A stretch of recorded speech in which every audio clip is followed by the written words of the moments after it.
ஒரு வேடன் என்ன பண்ணுறான்னா, ஒரு நாள் காட்டுக்கு போகிறான். அவன் என்ன நினச்சிக்கிட்டு போகிறான்னா, ஒரு கிளியை இன்னைக்கு பிடிச்சிட்டு வரணும் அப்படின்னு தான் அவன் போகிறான்.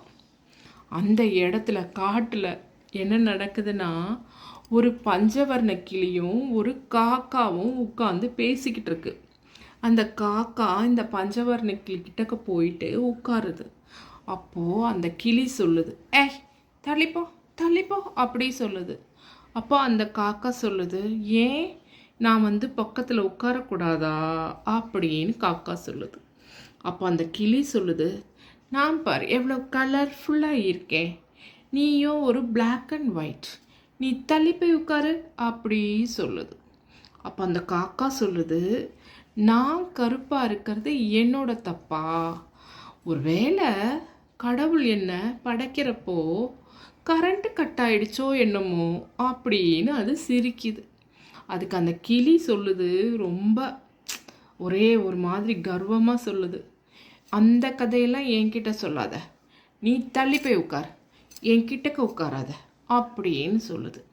சரின்னு இந்த காக்கா தள்ளி போய் உட்காந்துக்குச்சு, வேற மரத்தில் உட்காந்துக்குச்சு எதிர.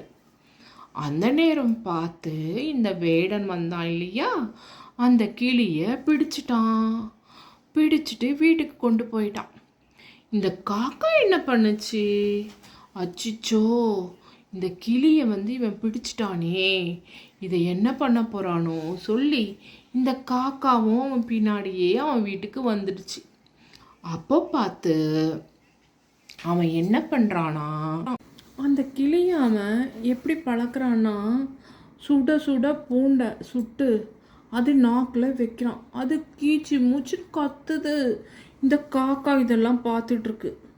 அன்னைக்கின்னு பார்த்து அமாவாசை, அவன் பொண்டாட்டி இருக்கால்ல, அமாவாசைக்காக படைச்சி அந்த சாதத்தை கொண்டு வந்து காக்காவுக்கு வைக்கிறான். கா கா கா கான்னு கூப்பிட்டு வைக்கிறான். இது சாப்பிடுது.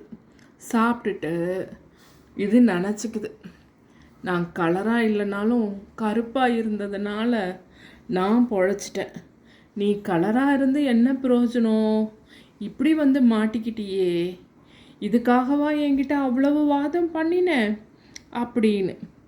எந்த ஜூவ்லேயுமே காக்காவை வச்சிருக்க மாட்டாங்க. இதில் பெண்களும் ஒன்று தெரிஞ்சுக்கணும், அழகாக இருக்கிறதுனால ஆபத்து தான் இல்லைங்களா, அதை நம்ம அடக்கமாக வச்சுக்கணும்.